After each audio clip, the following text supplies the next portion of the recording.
Hi, and welcome to Pop-Up Studio Holiday Edition. My name is Becky, and I am the owner of Odd Frog Creations, a mobile paint-your-own pottery studio. I'm excited to have you join me at our event and for picking this vintage Christmas tree. It's not your grandma's Christmas tree, and the possibilities are endless.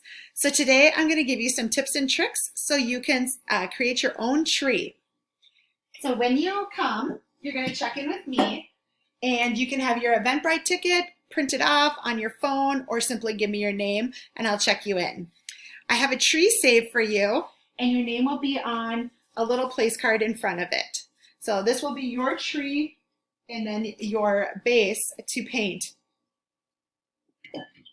At your table, it will be set up with every supply that you need. There's going to be a paint palette, a variety of brush sizes, a sponge, a water glass, and some paper towels. If you're a little nervous for that painting of the tree, it's okay.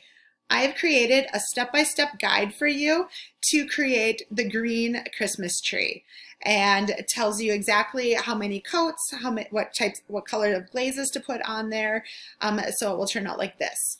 However, you don't have to follow that. Every table is set up with a plate, and these are the variety of glazes that are available. And so it shows what they look like once they've been fired in the kiln, and there's a little number that corresponds to it.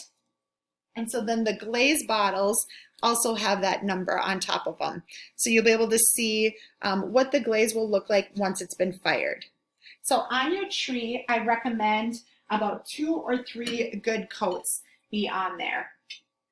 If you want to add a little bit of dimension to it, so it's not just one solid color, I do have a black available in a special glaze bag, and it's a black kind of a really light glaze.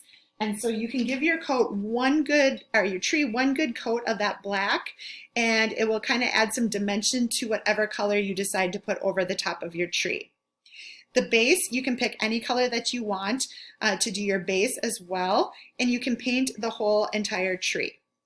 Once you're done, I will take the tree with me and fire it in the kiln and return it in about a week for you. Once it's returned, in your bag will be a little bag of lights, the light bulb with the cord, and then you can assemble and put the lights in your tree wherever you want. So there's a variety of different colors with them. The extra little tip that I have for you is so they don't wobble, you can dip the end in super glue and glue them in to your tree. But I'll add directions to the bag so you know how to do that as well. I'm also going to include, after it's been fired, a little container of snow. And so if you wanted to add a little extra snow to the tips of the branches, you can certainly do that. If you love your tree the way it is, that is fine. You can just disregard the little extra cup of snow that is in there. So again, I walk around all event, and so if you have questions or you didn't remember something from this video, it's okay. So you're going to have so much fun, and I am here to help you as much or as little as you need. Thanks.